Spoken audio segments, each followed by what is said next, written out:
understanding and patience of the public as we work to find this individual and bring that person to justice.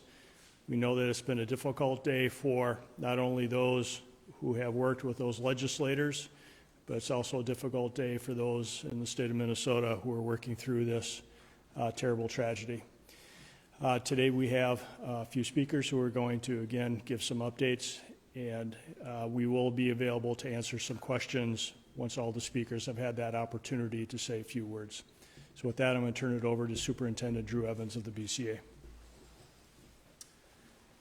Thanks, Commissioner. And today we are asking for the public's help at this point in time in locating Vance Luther Boelter, who is a 57-year-old white male who's 6 feet 1 inch tall, 220 pounds, with brown hair and brown eyes. I know this name has been reported in the media so far, and we are confirming he's a person of interest that we are looking to locate in relation to this. At this time, we would ask the public, if you do locate him or see him, to call 911. Do not approach him. You should consider him armed and dangerous, and you should call 911 immediately with the information.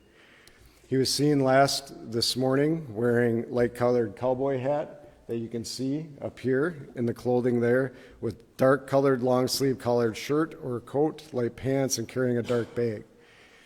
If you have any tips about the whereabouts or any information that would be helpful, you can call local police department, or you can call our BCA tip line at 877-996-6222, or email us at bca.tips@state.mn.us. We still don't know if additional people are involved, but this individual is the one that we're looking as a person of interest right now, but there may be other people with him, and we would like to speak to anybody that may have had contact with him at any point in time. So please connect with us, even if this has been some time ago today, so that we can follow up and continue to work together to keep our communities safe. And we, as the Commissioner noted, we'll take some questions at the end. But again, we are seeking the assistance of the public in locating him.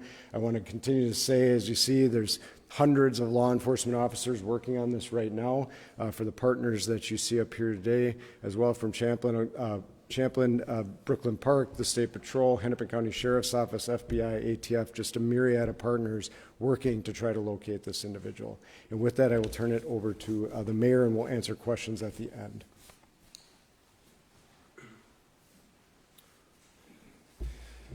So hi, my name is Hollis Winston, Mayor of the City of Brooklyn Park. First, I want to extend my prayers to the Hoffman family, but also to the Hortman family as well. You know, there will come a time down the road for healing within us as a community, but right now I think what's required is a calming words and rhetoric. I want folks to make sure they listen to the facts from credible sources like law enforcement, but also to resist spreading misinformation. And then again, asking folks to listen to law enforcement in general when law enforcement has those specific asks. In Brooklyn Park and Champlin and our surrounding communities, in fact, the state, we're very much family. The Hoffman and Hortman families are very much our family. And so our prayers continuously go out to them. And it's very much a time for us to come together as a community and as a family. And I think people need to see it that way. I want to thank law enforcement, Governor Waltz, Commissioner Jacobson, Sheriff Witt, FBI, various counties, local law enforcement. Even with our city of Brooklyn Park, we're seeing a ton of local law enforcement and county law enforcement just supporting our city overall. And we want to thank them for doing that. They're dedicated to keeping us safe and to securing justice. I would say to support them again, if you have information, there'll be information behind me. Please share that information. And again, please look and listen for valid information and share that. There will be a time to come together, and I think specifically for the city of Brooklyn Park and within our area, there'll be a time where we come together and we work through what we're going through now as a community. But I want to say this.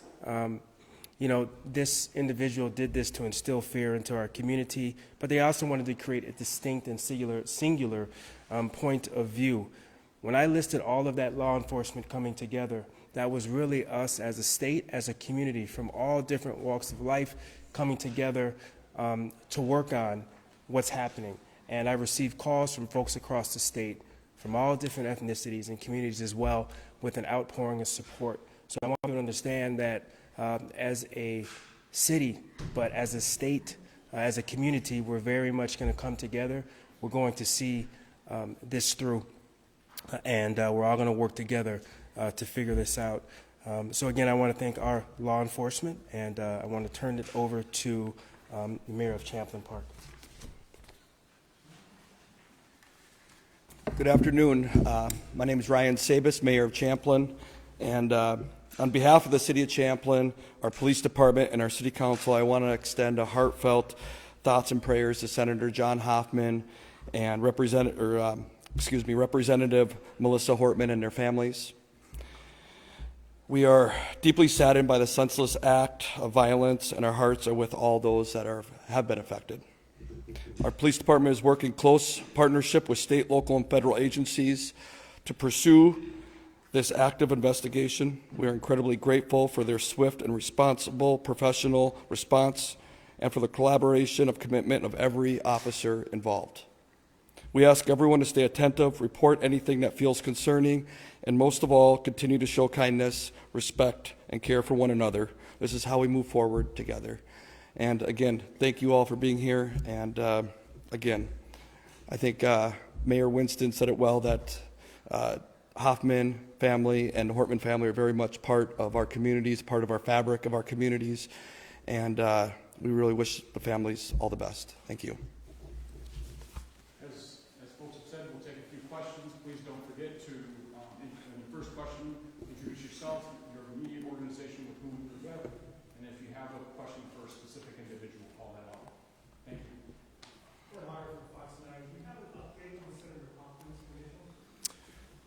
The question was, do we have an update on Senator Hoffman's condition? We don't at this time. The last information we had is that he was out of surgery and was in stable condition at that time, but that certainly experienced significant injuries, so we'll have to continue to monitor that.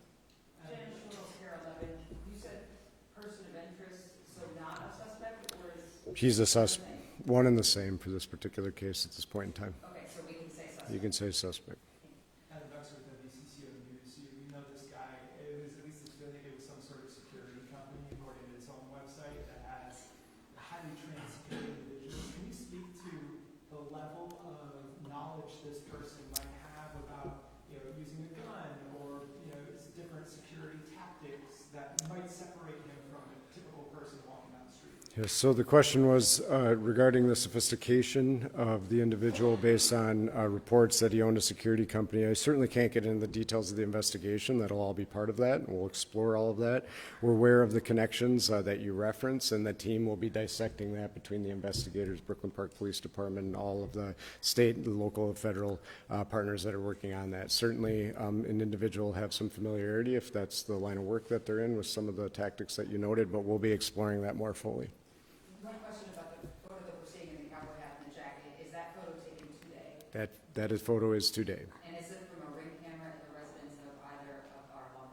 The question is it from a ring camera? It's not. This is from a business. So this is at a business location. And there, we believe, as noted, that we believe he's was still in at this time. He was in the Twin Cities area, and that we are continuing to work and follow up on that. We believe he's working to potentially flee the area, and so that's why we're sharing that with that information now, so that we can safely apprehend him. Is there a way that you're in touch with the TSA? I know Governor Walz has been in contact with federal agencies. You have mentioned with the FBI. Yep. Are airlines, seeing his pictures, so he doesn't board a plane? So the question is, are we in contact with TSA? We've been in contact with all of the federal authorities that are relevant to this investigation. We will continue to be.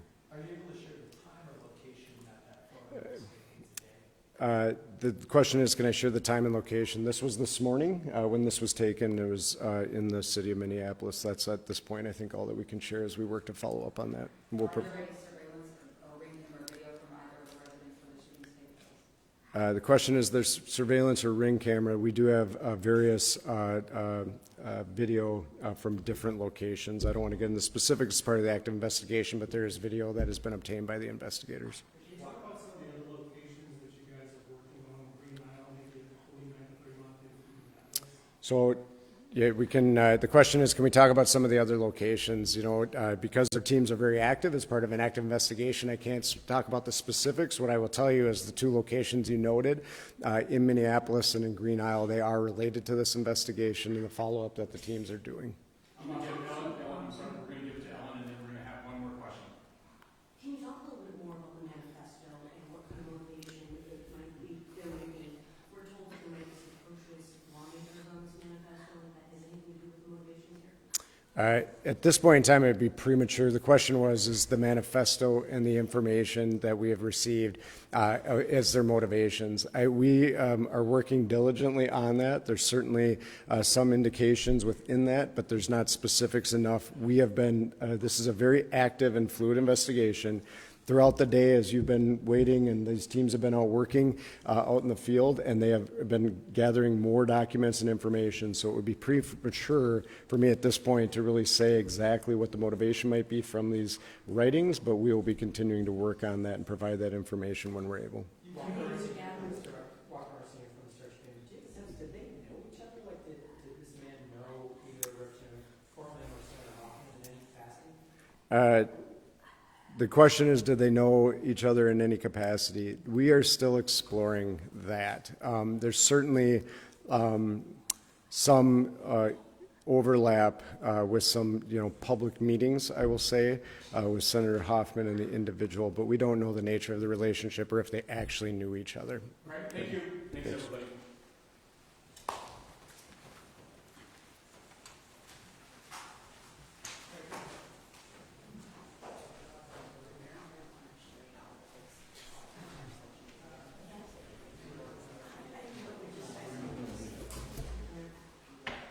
Guys, we're going to leave these slides up and cycle through them for a little bit so you can get better angles on them. We're also sharing these on our social media sites.